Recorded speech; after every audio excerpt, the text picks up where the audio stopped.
Hello everyone. Hi. So today I have manifested a kitten and I'm just having him just for the day and he'll go back in about an hour or so. But I've been having him for since this morning and having fun. He sleeps and eats and plays. And right now he's a little bit sleepy.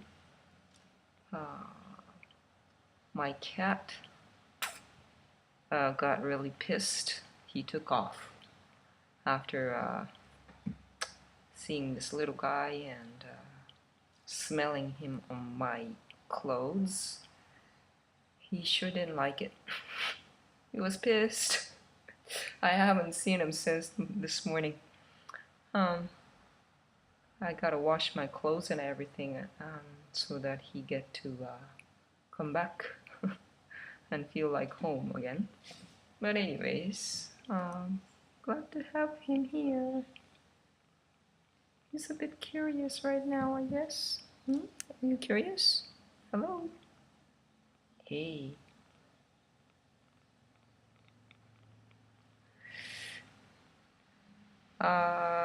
Since yesterday's, I was weeding the yard yesterday, and then I was thinking about how weeding soil, my own soil, how soil is also applies to my own gut wall, and it also a soil of my own life. And I was saying how death is important. Death of my old self is important so that something gets it becomes all the nutrients for the soil, so that after a while things will come out, a new life will come out from that soil that's been nurtured by the death of the old self. So death is important. I think death is definitely something that precedes rebirth. And even though when we're dying, it's very difficult, it's hard, it's painful. I've been going through that for almost 2 years, and or even longer than that. And dying for me has been a very slow process, and the rebirth has been also a very slow process. Only, I guess, beginning of this year, which is only 2 weeks now, I have started to feel a little bit of this new life kind of feeling inside of me. And it's great that I'm feeling it that way, but I still see my old self dying, still dying. And it's not as painful as before, but it's still painful. And just living with it.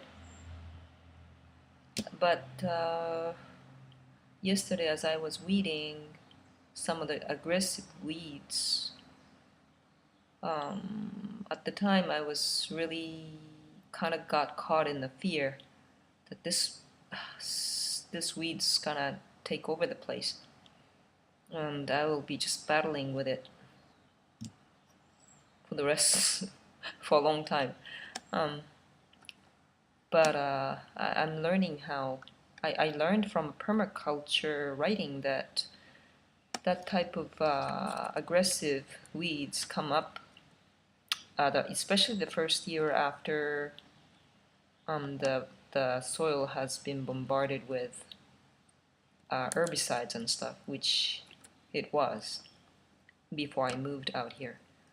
So in a long run, it's going to be okay, but there's some very strong, aggressive stuff that comes up when we're starting to die, and that's very scary and painful, threatening our existence, and our existence may be just an identity with our past self um, that we thought we were, or we still think we are, and that's why we're still dying.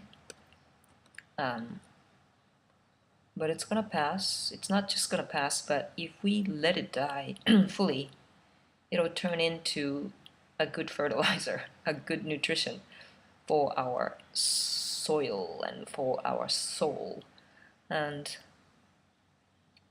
it'll be good.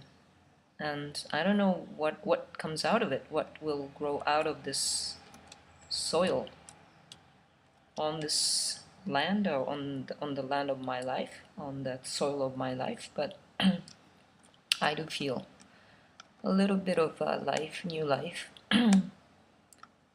It's more like a sign of new life, not really a new life really yet. So if you're dying, I do see many people seem to be dying, or they feel like, ooh, things are not the same anymore. I lost myself, I'm lost type of things. But I think it's a good sign that it's a portal, or it's an opportunity for us to go back to our old, go back to our true self, hopefully. And we don't know what it's like. We really don't. But we have to give it a chance by dying completely and fully. And because I have let myself die, not completely yet, but dying still, I am definitely manifesting new life, new hope, like him. So, don't give up on yourself, but let's die completely and fully. That's my message with this new guy here. Okay, bye bye.